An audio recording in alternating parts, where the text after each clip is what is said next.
Hello everyone and welcome to our channel. ফেসবুকের professional mode কিভাবে আপনি রিমুভ করবেন আজকের এই ভিডিওতে আমরা শিখব। তো আসুন ভিডিওটা শুরু করা যাক। তো সবার প্রথমে আমরা আমাদের ফোনের ফেসবুকটাকে ওপেন করব। ফেসবুকটাকে ওপেন করার পর একদম উপরে আপনার যেটি প্রোফাইলের আইকন রয়েছে, তো এই প্রোফাইল আইকনটির উপর ক্লিক করতে হবে।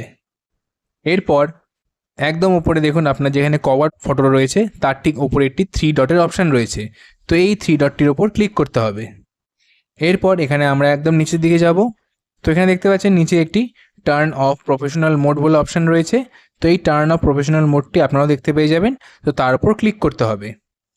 এরপর দেখুন নিচে আরেকটি কন্টিনিউ বলে অপশান আসছে, তো এই কন্টিনিউ অপশানটির উপর আপনাদেরকে ক্লিক করতে হবে। এরপর আরেকবার আপনাদেরকে যে এই টার্ন অফ বলে অপশান আসছে, তো এই টার্ন অফ অপশানের উপর আপনাদেরকে ক্লিক করতে হবে।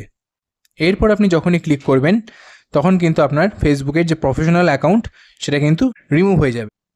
তো এখানে আপনাদেরকে আবার দেখিয়ে দিচ্ছি আমার প্রোফাইলটাকে রিফ্রেশ করে। এখন এখানে আপনারা ড্যাশবোর্ড দেখতে পাচ্ছেন। এরপর আমি যখনই রিফ্রেশ করলাম তখন কিন্তু আর ড্যাশবোর্ডের অপশানটা আর নেই এখানে। তো এইভাবেই চাইলে আপনারা খুব সহজে আপনাদের ফেসবুক প্রোফাইলটা যদি আপনি প্রফেশনাল মোড রিমুভ করতে চান এইভাবে করতে পারবেন। তো আশা করি ভিডিওটি আপনাদের ভালো লেগে থাকবে, হেল্পফুল লেগে থাকবে। ভিডিওটি ভালো লেগে থাকলে চ্যানেলটিকে অবশ্যই সাবস্ক্রাইব করবেন আর ভিডিওটিকে লাইক করবেন। চলুন দেখা হচ্ছে পরবর্তী একটি নতুন ভিডিওতে। Thank you.